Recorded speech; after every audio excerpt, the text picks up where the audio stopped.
ao encontro de uma nova era. Luiz de Souza. Prefácio. A fabricação e utilização de bombas atômicas são assuntos de flagrante atualidade. As discussões nas Assembleias das Nações Unidas têm despertado geral atenção.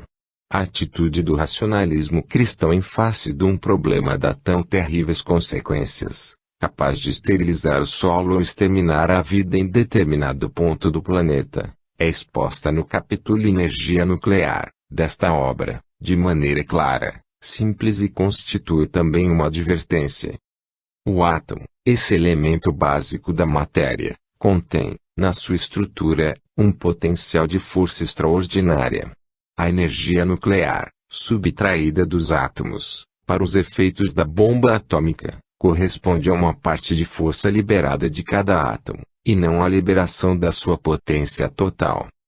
Com a desintegração da energia atômica, nas experiências nucleares, desprende-se uma enorme radioatividade, que paira nas camadas altas de atmosfera, daí descendo, depois, principalmente pelas chuvas.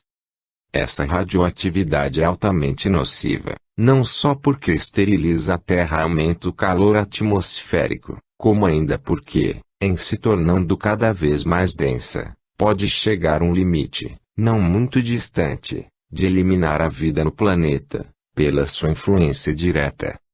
O hidrogênio é o mais leve dos gases e, por isso, se encontra, praticamente puro na periferia da camada de ar, ocupando uma faixa. Ele é grandemente inflamável e, em consequência das explosões das bombas de hidrogênio a grandes altitudes, é possível dar-se uma explosão, com uma incandescência tal desse gás e decorrente de temperatura elevadíssima, que produzirá a morte de todos os seres viventes do planeta.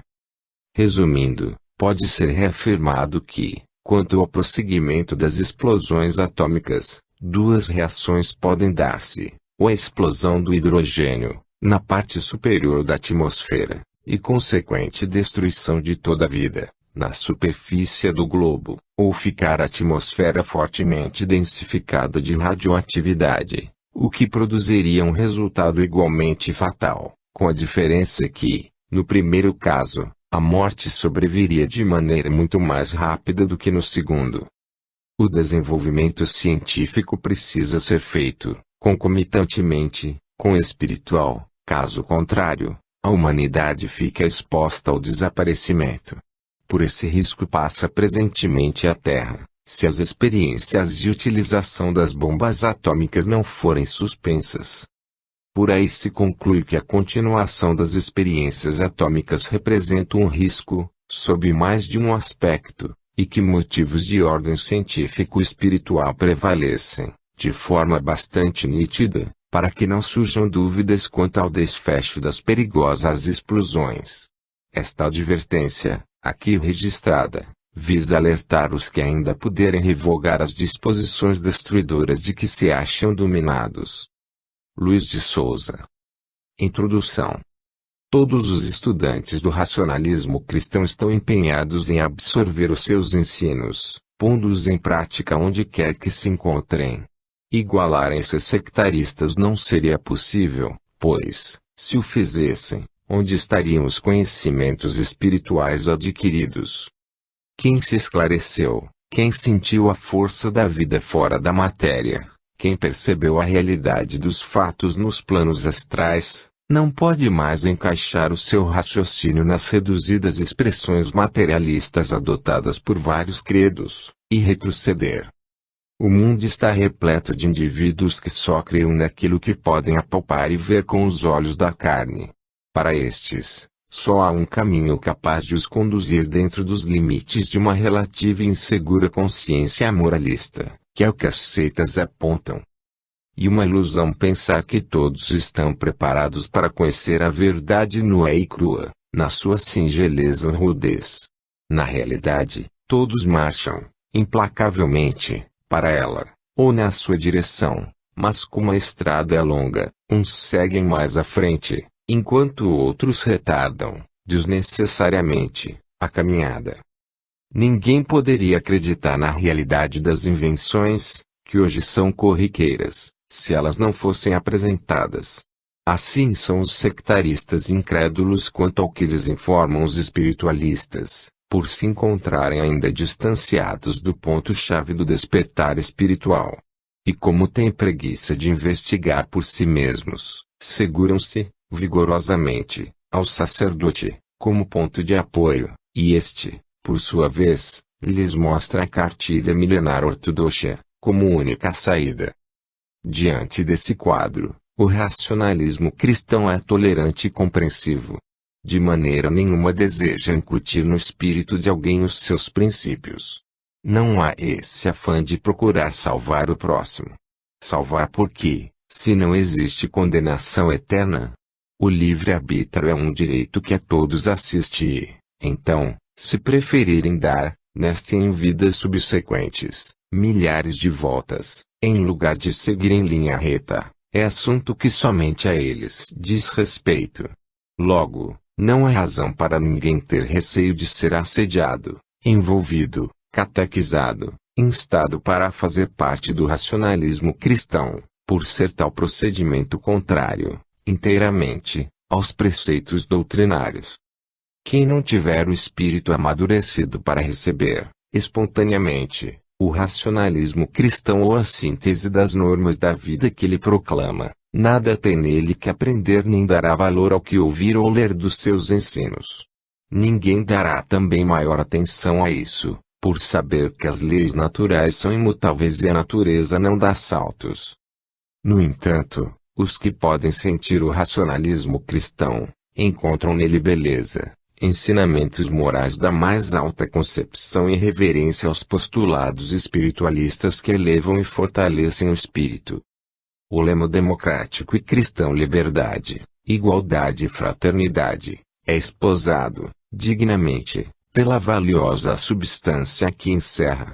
O racionalismo cristão vê na liberdade o direito de pensar, de escrever, de ensinar, sempre com o alto propósito de beneficiar, esclarecer e remodelar hábitos e costumes, no rigor da moral cristã, vê, na igualdade, o ser como partícula da inteligência universal igual perante o todo, não fazendo, por isso, distinção de raças e nacionalidades, de pobres e ricos, de nobres e plebeus, mas a todos considerando como almas em evolução, merecedoras de apoio espiritual, e vendo na fraternidade a união de todos numa só família que marcha na vida com um objetivo comum, que é o de alcançar a derradeira etapa da evolução. Além desse lema, empenha-se o racionalismo cristão pela ordem, a moralidade, a decência, a virtude e o amor ao próximo. A ordem compreende o método, a disciplina diária, que fazem com que as obrigações sejam executadas em tempo e as pessoas estejam sempre nos seus postos ou nas posições em que os deveres reclamem a sua presença, de maneira consciente. A moralidade compreende o respeito que o indivíduo deve a si mesmo, a dignidade pessoal, a honorabilidade em todos os atos, a retidão nos empreendimentos e compromissos assumidos, a discrição nos julgamentos e o respeito aos direitos alheios. A decência compreende a limpeza moral e física, a nobreza de atitudes, a superioridade em desculpar e a habilidade em reerguer o humilhado. A virtude compreende a ação filantrópica, o espírito de renúncia e a capacidade de sacrifício. O amor ao próximo compreende o interesse ativo em favor do semelhante, o valor que se souber dar à amizade, cultivando-a dedicadamente, e o sentimento cristalino da solidariedade. O mundo está infestado de sensualismo, de hipocrisia, de egoísmo, de falsidade, de indivíduos que não possuem o menor escrúpulo, que traem, prevaricam, lesam, difamam e escondem debaixo da máscara de bondade todas essas misérias. Sempre houve na Terra seres de tal espécie, mas o seu número tem aumentado consideravelmente. Na época atual, há muito mais ensejo para desfrutar a riqueza, e a multiplicidade de gozos que o mundo oferece é avidamente disputada pelas criaturas mundanas, sôfregas de prazeres terrenos. Vem daí o aviltamento do caráter, que se corrompe diante da ânsia incontida de fazer fortuna para poder atirar-se às orgias, ao luxo, à ostentação, à superexcitação das emoções vibrantes de sabor sensualista. Eis porque se mantém o racionalismo cristão como um farol aceso, para que ao seu encontro venham os que não querem naufragar, os que buscam a paz, os que não desejam viver atribuladamente, sem rumo, sem orientação. No meio corrupto da humanidade, há os que, embora poucos, relativamente, desejam outro viver, outro meio, outras companhias.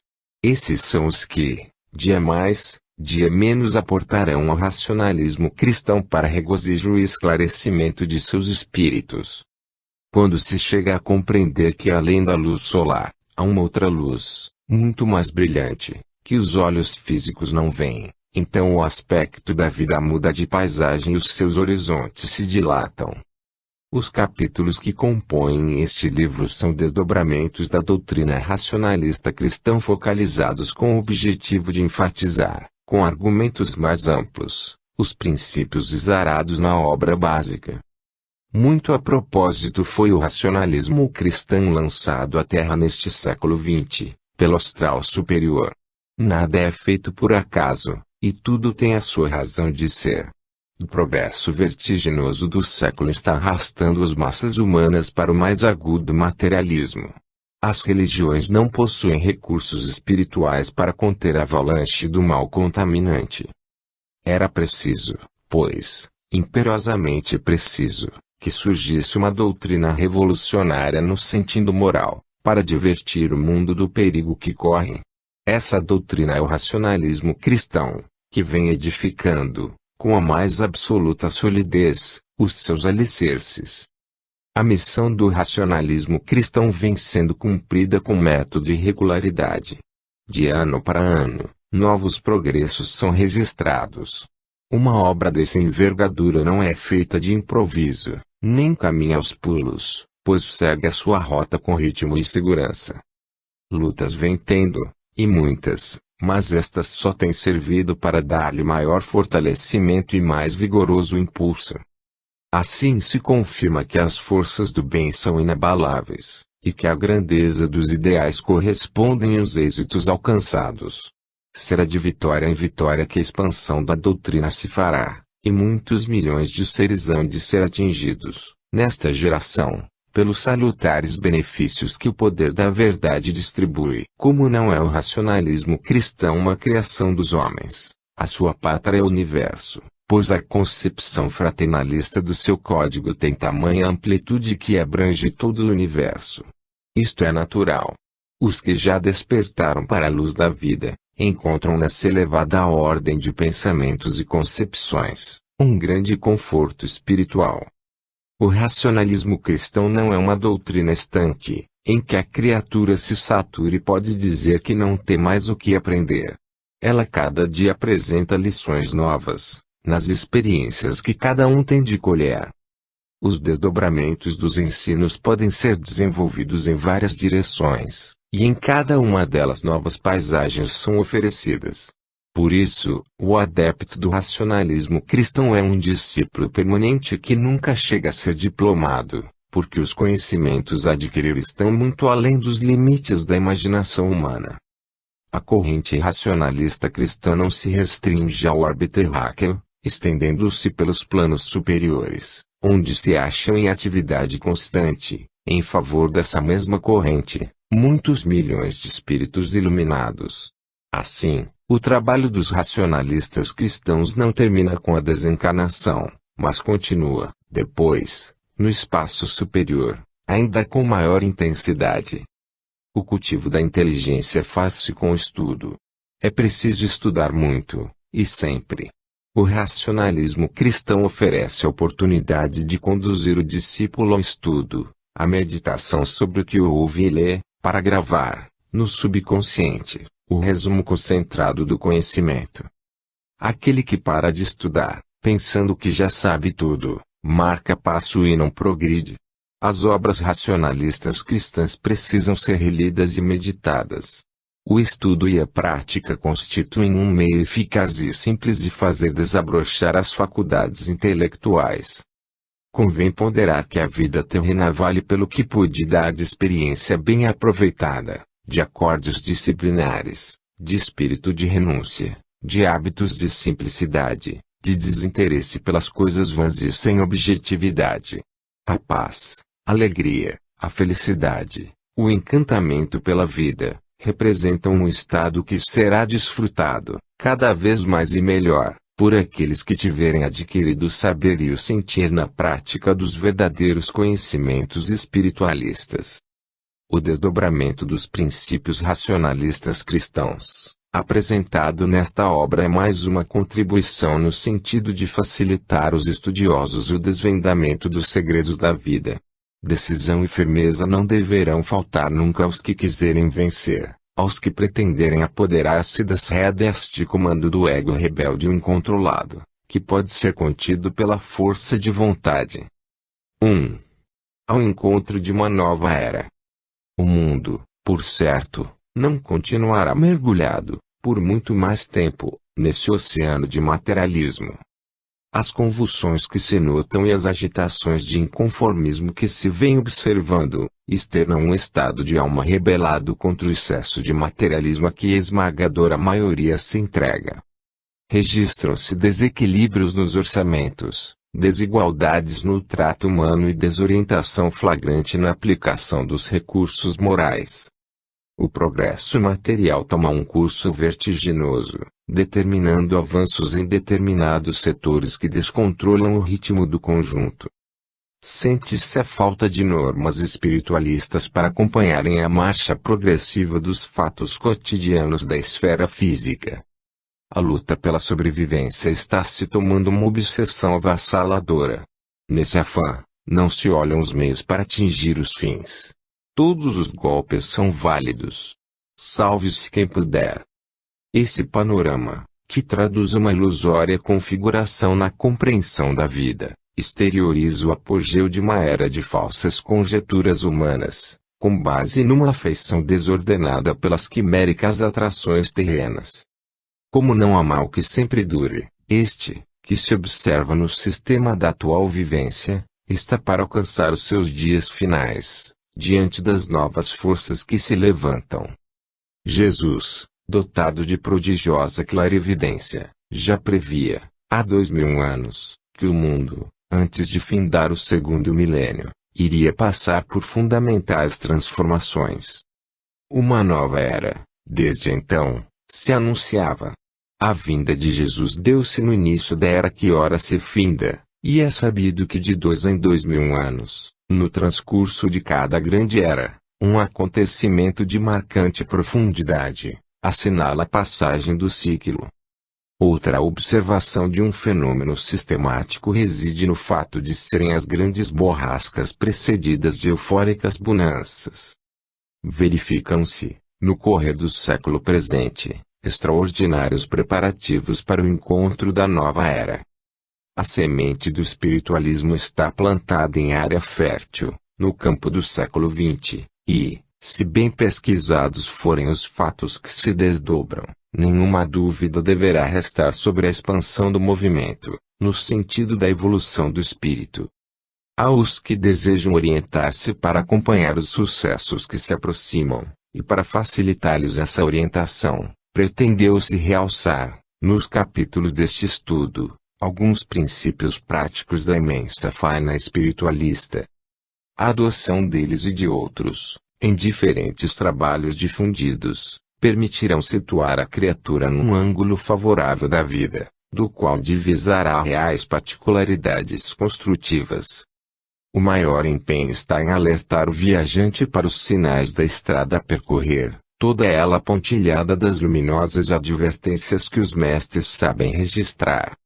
Tudo quanto contém este livro em análise, comentário e ponderação, tem a finalidade de contribuir, com uma pequena parcela de adestramento, para o bom aproveitamento da jornada terrena. Nós, que nos encontramos encarnados, pertencemos às últimas gerações de uma era que se extingue, para dar começo a outra que se aproxima, plena de esperanças, de conquistas espirituais e de consequentes bem-aventuranças. Cada qual terá de fazer a sua parte no plano renovador da vida no planeta, instituindo, em seu modo de viver, os princípios da moral cristã esteados na doutrina deixada pelo Mestre Nazareno e ressurgida neste século, último do segundo milênio. Não se poderá ir ao encontro da nova era, sem ter preparado a bagagem adequada para ele. Tal bagagem terá de ser constituída do acervo espiritual acumulado nesta existência física, através da conduta escorreita, do exemplo edificante de provas de salubridade moral. Os que não quiserem submeter-se à marcha para tal encontro, por lhes faltarem os elementos promotores, terão de servir-se das experiências que lhes serão reservadas em plano físico, bem mais árduas, até ficarem habilitados, em oportunidades futuras, a concorrer ao acesso que nesta hora está sendo propiciado aos que amadureceram os seus espíritos para a renovação que se opera.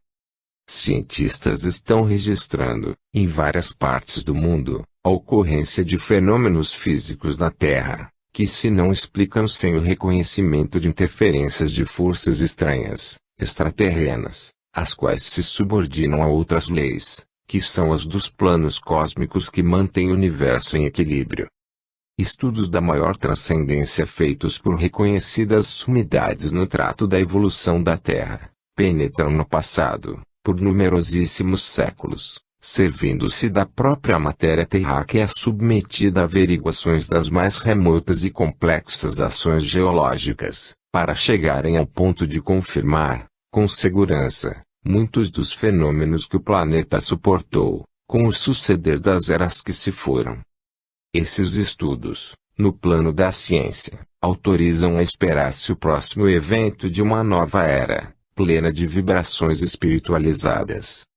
A mudança de uma era para outra tem sido assinalada com a reconhecida degradação de uma civilização por atos de corrupção e sórdida vilania, para surgimento de outra, com bases em maior elevação moral. Observando-se a caótica posição moral do mundo, nos dias que correm, e, por outro lado, o aparecimento de um movimento espiritual que se firma com a mais decidida disposição, nota-se real analogia com as transformações verificadas na contextura morfológica da Terra, em consonância com a interpretação de reveladores hieróglifos que remontam à era imediatamente posterior ao desaparecimento da Atlântida. Os ciclos se fecham em rigorosa obediência a leis da suprema sabedoria, e não haverá dúvida de que o que envolve o panorama atual da vida terrena, está com os seus dias contados. A evolução, que é obrigatória, faz parte de leis imutáveis e irrevogáveis, não sendo as partículas em progresso espiritual neste mundo físico que se hão de opor ao império dessas leis. Uma vez que a evolução terá de processar-se a qualquer custo, sem contemplações, vale a pena tomar-se a criatura disciplinada, submetendo-se àquilo que determinam as imponderáveis forças do astral superior. O objetivo deste e de outros escritos da mesma natureza, é mostrar de que modo se deverão aplicar as normas, verdadeiramente cristãs, de vivência diária, na trajetória terrena. Em assim procedendo, tudo se resolverá bem, a existência será melhor aproveitada, os deveres cumpridos, a consciência se manterá em paz e todos marcharão ao feliz encontro de uma nova era, de maior progresso espiritual. Ninguém, em sã consciência, há de querer ficar para trás nesta jornada em que se procura atingir um alvo seguro, situado na área do espiritualismo. Se assim é, somente os desprevenidos, os negligentes, os seres mundanos, entorpecidos pelos gozos terrenos, deixarão de alinhar-se ao lado daqueles que podem antever os resultados venturosos que se delineiam, com a adoção de um comportamento alicerçado nos temas que se vêm expondo. Há um convite ao comodismo no mundo, que deve ser repelido, pelos males a que conduz. O momento é de sacrifício e de renúncia, e são estes os meios pelos quais cada um deve chegar ao ponto de partida, para uma nova era. Os temas desenvolvidos nesta coletânea, são parte de outros que se encontram nos livros. A felicidade existe e a morte não interrompe a vida, concebidos com o propósito de oferecer subsídios capazes de auxiliarem aqueles que desejam encontrar o caminho que milhares de indivíduos já percorrem, em direção àquela meta que constitui o tema deste capítulo. Na verdade, o cotidiano apresenta casos que podem ser atendidos de várias maneiras, mas o que se precisa é a fórmula ideal para escolher a maneira de agir, condizente com as regras da espiritualidade. Só assim se agirá corretamente e se procederá como convém, evitando-se, deste modo, a possibilidade ingrata de se arrolarem débitos na vida espiritual. Daí a importância de dar-se o devido e alto valor aos critérios espiritualistas, cuja finalidade é conduzir a criatura pelas seguras veredas do bem. Uma vez adotado esse sistema de vida, todos os recursos convergem para elevar o ser às condições mais propícias à sua evolução. Da Terra, cada vez que se desencarna, outra coisa não se leva, de útil, que não sejam as obras construtivas ou o procedimento correto, com os seus resultados, representados pelo pecúlio que será somado ao acervo conquistado em outras vidas.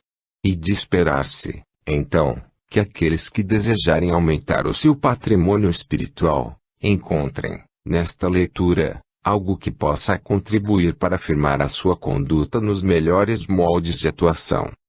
Com este comportamento, contribuirá, cada qual, com a sua parcela, para se melhorarem as condições morais da coletividade, que representará, na tomada de contas da consciência, no além, um crédito favorável a figurar no cômputo das conquistas positivas.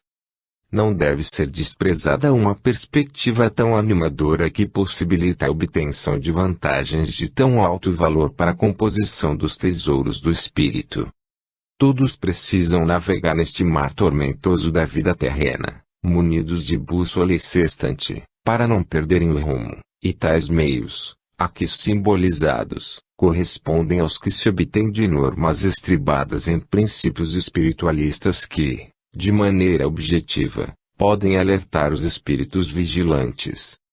Assim como, presentemente, todos se precisam adestrar para as funções profissionais. Certo é que tal necessidade continuará sendo imperativa no transcorrer da nova era, ocasião em que em tal adestramento hão de figurar as formas relativamente mais elevadas das florações espiritualistas.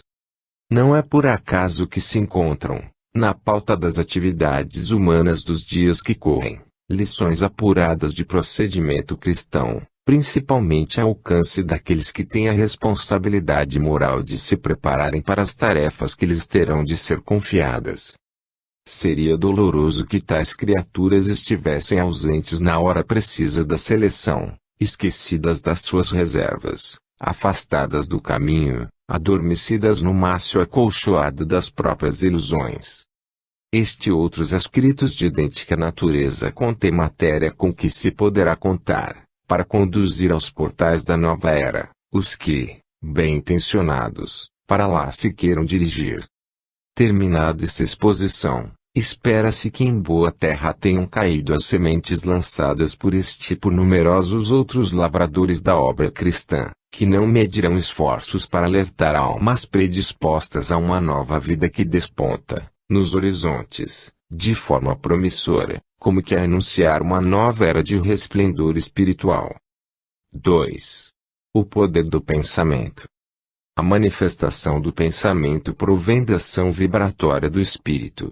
De um modo geral, quanto mais desenvolvidos estiverem os atributos espirituais de cada ser, maior é o poder do seu pensamento.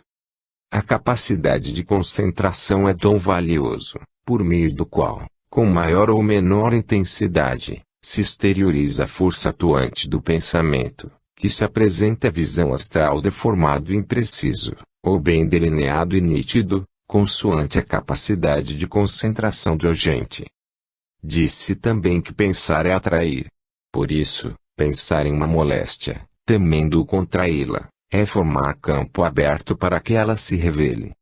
O pensamento pode transformar, pelo seu poder, qualquer composição material, por serem todas elas por ele criadas.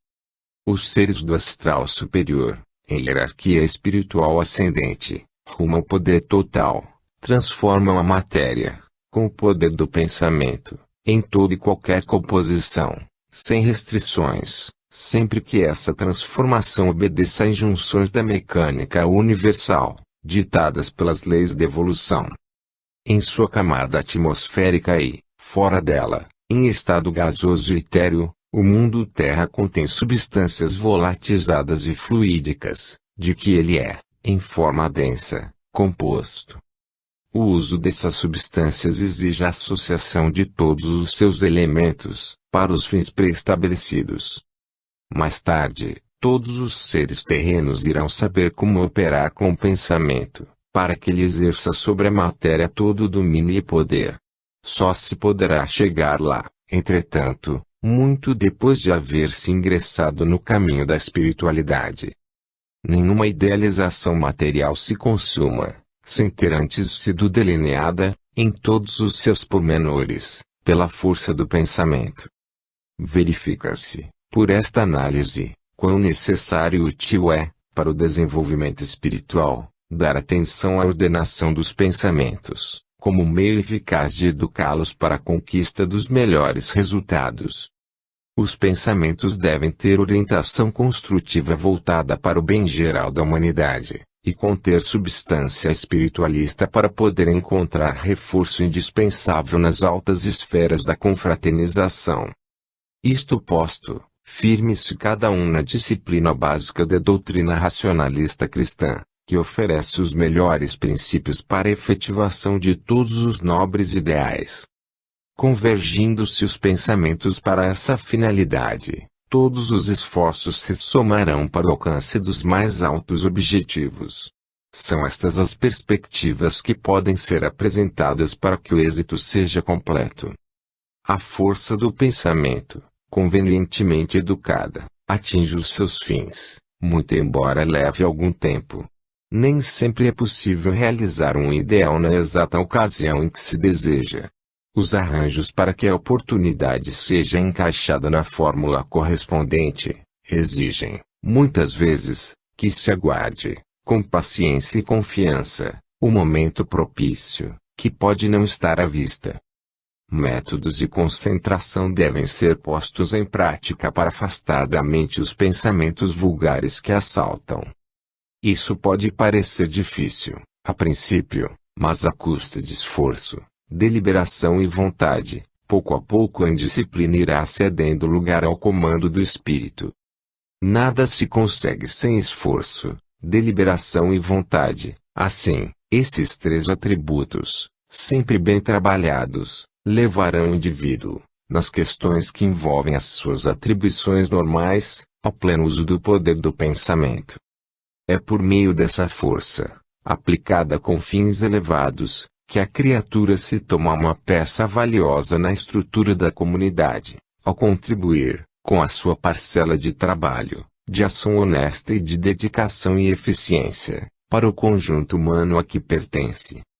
Os que se enquadram na rotativa desse engenho de ação positiva, estão automaticamente envolvidos pelas forças do bem, e a sua produção na esfera física é incomparavelmente maior.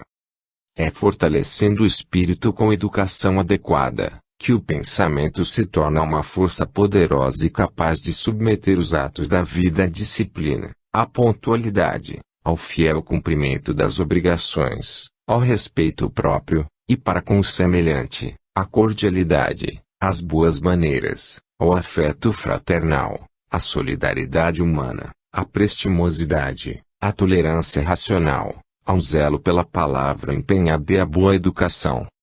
Para manter esses requisitos em ordem, muitas coisas são necessárias, entre essas a força de vontade, a atenção, o cuidado, a vigilância, a disposição, o entendimento, o critério, a contenção de impulsos, o desejo de evoluir, e, sobretudo, encontrar-se a criatura a trilhar o caminho da espiritualidade. O poder do pensamento desenvolvido em seres ainda não portadores de valores morais, constitui um risco, Pois quando por trás de um pensamento forte está um sentimento inferior, como de inveja, ódio, vingança, malquerença, de destruição, enfim, os resultados se constituem em débitos da maior gravidade, proporcionais ao poder desenvolvido, em favor do mal. Assim, o poder do pensamento lembra uma lâmina, de dois gumes que, enquanto de um lado é fonte de poderosos recursos para a promoção do bem, do progresso, da evolução e da felicidade, de outro pode dar origem às mais funestas consequências, quando o agente for movido pelo sentimento do mal. Mas o poder do pensamento que se deseja recomendar, é aquele que pode ser exercido pelo adepto do espiritualismo, por aquele que está seguro de seu papel na orquestração harmônica do universo. Muitos aplicam, inconscientemente, o poder do pensamento, sem o reconhecimento real do que ele representa. Esses agem irrefletidamente, não produzindo maiores prejuízos, por ser emitido confusamente, sem disciplina, e bom é que assim seja, enquanto ausentes ainda estiveram aqueles princípios que norteiam a correta aplicação desse poder. Vítimas dos seus próprios pensamentos são aqueles que sofrem desgraças na lei do retorno ou de causa e efeito, por mau uso do livre-arbítrio, alheios ao implacável curso das correntes consequentes. O bom comportamento em todos os atos da vida, é o reflexo de pensamentos bem instruídos e tratados por pessoa que marcha em sentido ascendente.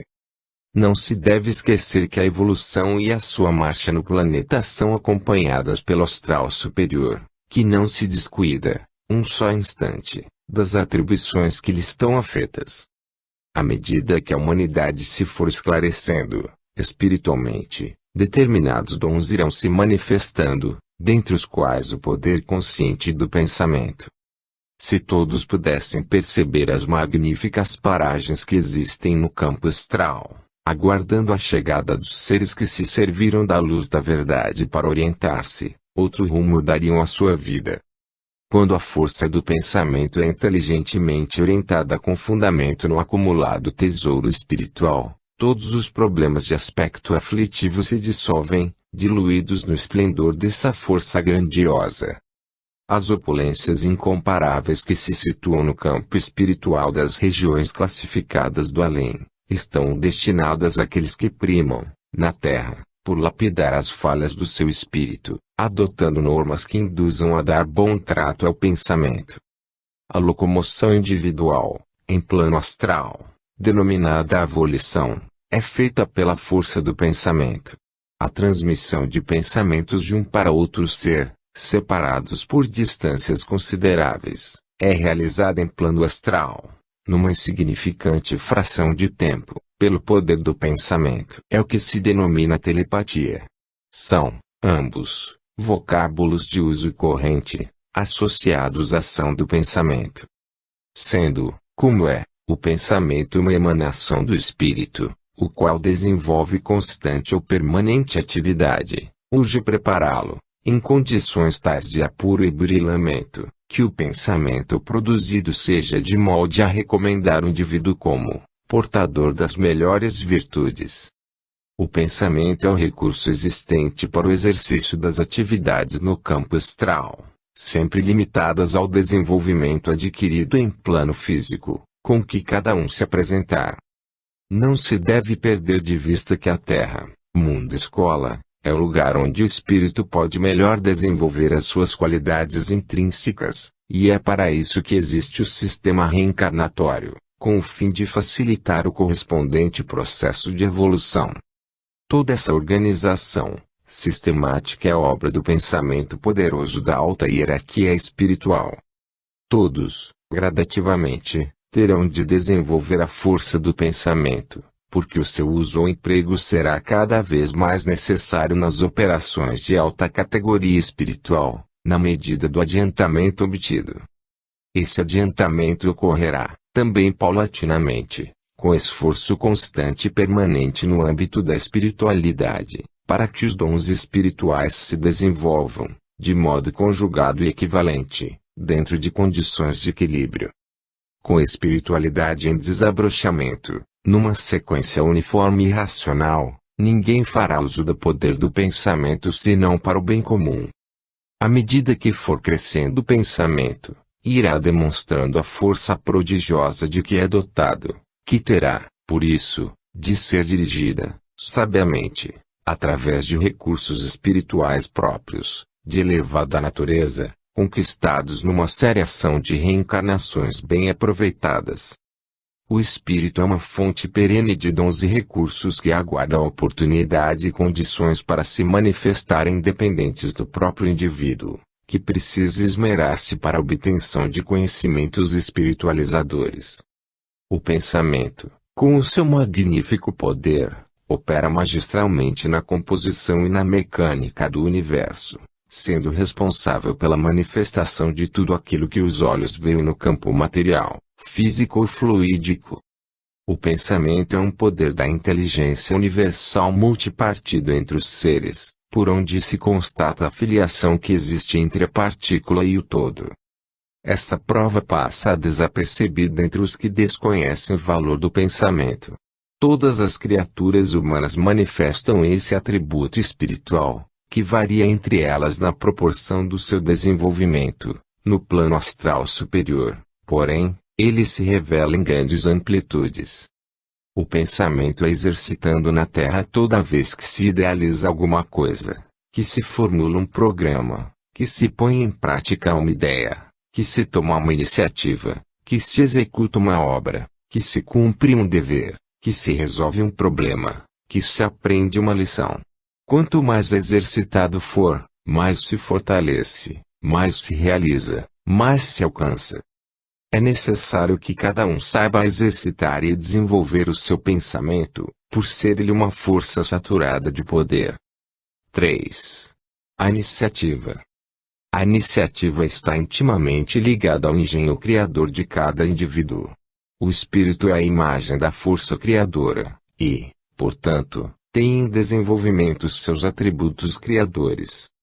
A iniciativa é um impulso da força criadora, latente na criatura, que se manifesta em cada indivíduo com maior ou menor intensidade, consoante o grau de afloramento dessa força.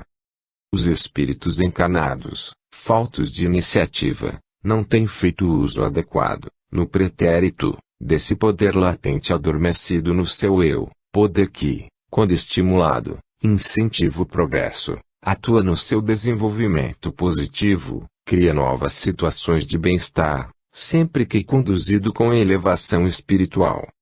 A iniciativa exige ação, movimento, intercâmbio e frutificação, condição dinâmica imposta pela vida nas operações cotidianas, pois o universo não para o seu movimento em um só instante. Assim também a mente trabalha constantemente, apenas sendo necessário coordenar o seu trabalho, orientando-o, dando-lhe um salutar sentido e fazendo convergir para as iniciativas. A iniciativa promove a circulação dos bens, do dinheiro, das utilidades, das ideias, dos conhecimentos, das ilustrações e das leis da verdade libertadora. Reter a circulação dos bens é dificultar a evolução espiritual. Cumpre observar a parte que cada um toca na ação conjunta de movimentar a riqueza, seja ela material ou espiritual. Somente os dorminhocos não manifestam iniciativas. Estão, de algum modo, paralisados à margem do caminho da vida, sem se aperceberem do cenário que passa e o tempo leva. A iniciativa traz, não raro, aumento de encargos, maior trabalho, mais intensa atividade. Mas é sempre reconfortante vê-la produzir os seus frutos e alcançar os objetivos em mira. A coroação de um êxito é uma vitória, e as vitórias fortalecem o espírito. Os grandes empreendedores chegaram a ser o que são pela soma de vitórias alcançadas desde um passado remoto, reproduzidas numerosas vezes. Logo, é necessário que a criatura ponha em prática suas iniciativas, sem cruzar os braços diante delas, mas impulsionando-as, dando-lhes vida e ação, sempre que a sua finalidade for ao bem comum. A iniciativa bem planejada conta com probabilidade de sucesso, mas se uma ou outra não atingir o resultado esperado, não deve ser motivo de desânimo, pois as experiências também têm o seu preço. A arte de planejar depende dos recursos da experiência. Na partilha das funções terrenas, cabe a cada um tomar iniciativas em ocasiões propícias, fazendo-se, previamente, o necessário exame das conjunturas, para se verificar se a iniciativa é ou não viável. Não é necessário que se corram riscos demasiados, visto ser muito importante o fator segurança. A ciência da vida estabelece que as oportunidades que se apresentam devem ser aproveitadas, levando-se em conta que muitas delas se revelam através das iniciativas. A natureza, com suas transformações, aponta uma sucessão de iniciativas reveladas no eu espiritual dos seres humanos. Tanto a natureza, expressão máxima da força criadora, como a partícula dessa força, o espírito, são produtores de iniciativas, cada qual na sua esfera de ação. As iniciativas quebram a rotina estagnante, para imprimir novas forças ao cenário da vida, articulando esforços, desenvolvendo atividades e encorajando as operações humanas. O espírito esclarecido está sempre pronto a dar de si o que tiver de melhor e, neste caso, convém conceder o devido apreço ao valor das iniciativas que ele possa produzir, desde que se volte para o lado nascente das realizações úteis. A iniciativa deverá estribar-se nos recursos da possibilidade, para que não se venha a dar o caso de se perderem numa inoportunidade, numa imprudência, os melhores impulsos renovadores. Não é possível conceber a evolução, sem se reconhecer, por trás dela, acionando-a, a mola da iniciativa. Muito se perde quando não se transmite à iniciativa o calor que ela precisa ter. Pela indolência, iniciativas de grande valor perdem a sua força realizadora. A vida reclama um movimento dos valores concretos ou abstratos, como meio de fazer chegar ao alcance de todos os recursos adequados que cada alma aspira. Este desenrolar de atividades mais se acentua, com um maior fomento das iniciativas. Seres de iniciativa são os que mais prosperam nas especialidades que escolheram. Em cada iniciativa que criam, nasce uma força que alimenta um novo campo de ação. Campos de ação são campos de cultivo, são áreas impregnadas de energia vital que, quanto mais extensas, mais prodigiosas que se apresentam os seus resultados em favor da comunidade. Esta realidade tanto se enquadra na regência da matéria, como na do espírito. Qualquer um demonstra ter alguma iniciativa, mas não é a iniciativa envolvida com atos rotineiros que se destaca. Iniciativas como sinônimo de providências, são as que mais se acham ligadas às ações diárias. Um chamado do pronto-socorro, por exemplo, é uma providência, mais do que uma iniciativa, que surge com a cena do momento. Não é essa espécie de iniciativa, adotada para um recurso imediato, que se deseja realçar neste tema. A iniciativa pode tornar-se fonte de inspiração para outras, não só objetivando o melhoramento da primeira, como dando origem a derivações da mais variada espécie. Por isso, a repercussão da primeira iniciativa pode perpetuar-se de geração em geração, criando novas formas, diferentes aspectos e, de algum modo, promovendo a evolução. As grandes iniciativas só podem partir de seres que tenham larga folha de serviços executados em numerosas vidas do passado, seres experimentados na solução de dificuldades, no aproveitamento de ideias, seres que já tenham posto em prática, com êxito, as mais aplaudidas iniciativas, seres que adquiriram confiança em si mesmos, seres cuja estrutura espiritual tenha sido enrijecida nas batalhas da vida. Há os que se queixam dos reveses, das injustiças sofridas, das incompreensões humanas, das agruras por que passam, das dificuldades, das insuficiências e de todas as aflições que sucedem, sem levar em conta que é por meio desse rigor nas condições terrenas, que a alma se retempera e se entrega, mais tarde, aos mais elevados empreendimentos.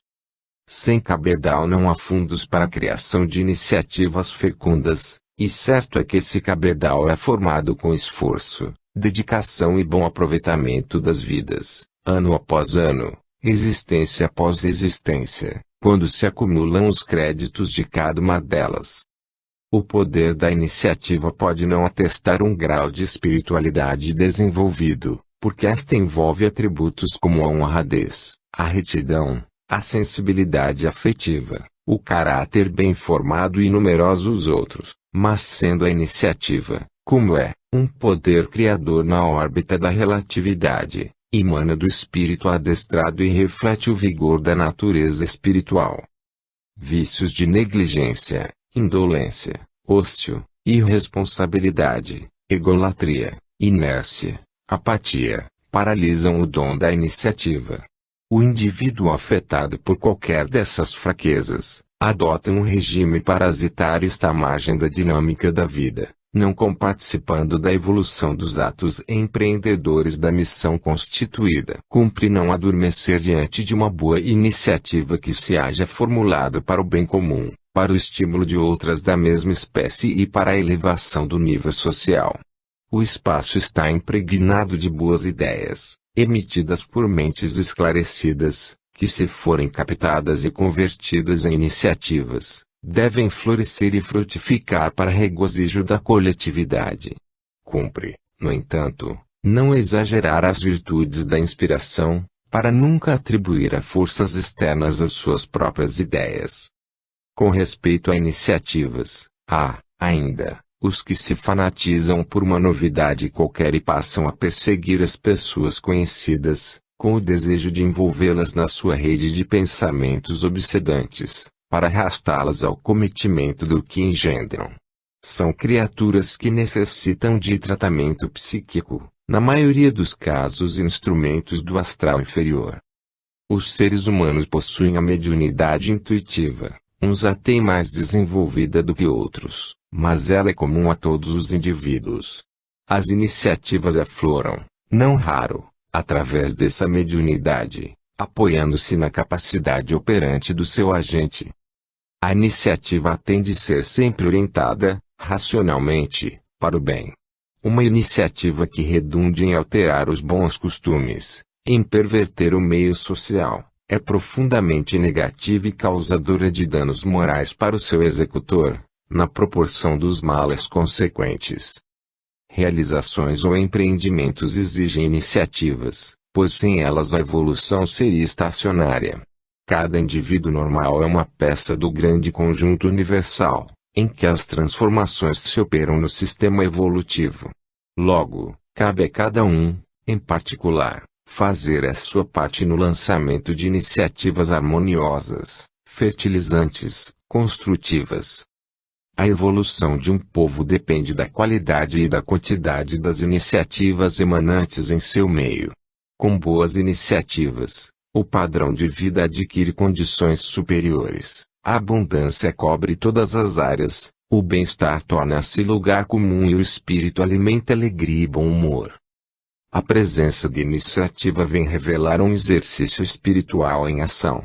A tendência de quem exercita esse dom é de multiplicar as suas iniciativas, que passam a ocorrer, mais amiedadamente, face aos problemas que surgem.